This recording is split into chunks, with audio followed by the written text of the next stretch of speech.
అందరూ Shankar Dada MBBS cinema చూసిండు కదా.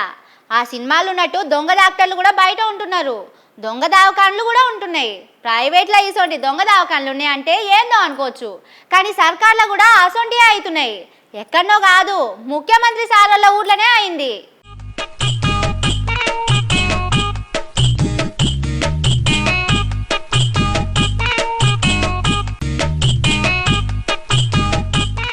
వారెవ్వా, నల్లా నీళ్ళ కాడ బిందెలు మార్చినంత ఈజీగా బోర్డులు మారుస్తున్నారు కదా. ఇది ఎక్కడనో కాదు, మన ముఖ్యమంత్రి రేవంత్ సారు సొంత నియోజకవర్గం కొడంగల్లా. కొత్త బోర్డు పెడితే పెట్టిండ్రు గాని ఇట్లా తాండూరు బోర్డు బీకేసి కొడంగల్ బోర్డు పెడుతున్నారేంది? అచ్చం శంకర్ దాదా ఎంబీబీఎస్ సినిమా లెక్కనే ఉన్నది కదా అని పరేషాన్ కాకుండ్రి.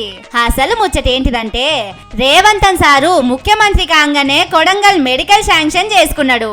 యాదాద్రి జిల్లాకు ఇచ్చిన మెడికల్ కాలేజీని ఆలూరుకు తీసుకుపోయిండు.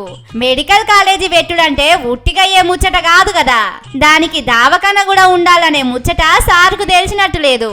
ఢిల్లీకి వెళ్ళి ఆఫీసర్లు వచ్చి చూసి ఓకే చెప్తేనే దావఖాన శాంక్షన్ అవుతుంది. సారు ఆగం మీద మెడికల్ కాలేజీ పట్టుకపోయిండు గాని అదే ఆగం మీద దావఖాన కట్టుడు కాదు కదా. అందుకే ఇగో ఈ పని చేసిండ్రు. మెడికల్ కాలేజీ తీసుకొచ్చుడంటే ఓట్లప్పుడు ఇచ్చిన హామీల లెక్కనే చెప్పి ఇడిచి పెడితే అయిపోతుందని అనుకున్నట్టున్నాడు. పాపం సారేమన్నా అంటడోనని ఆఫీసర్లు కూడా చెప్పనట్టున్నారు. ఇప్పుడు పీకల మీదికి వచ్చే వరకు తాండూరులున్న దావఖానకు కొడంగల్ దావఖానా అని పేరు మార్చిండ్రు. నిజంగా సారుది చిన్న తెలివి కాదు పోండ్రి.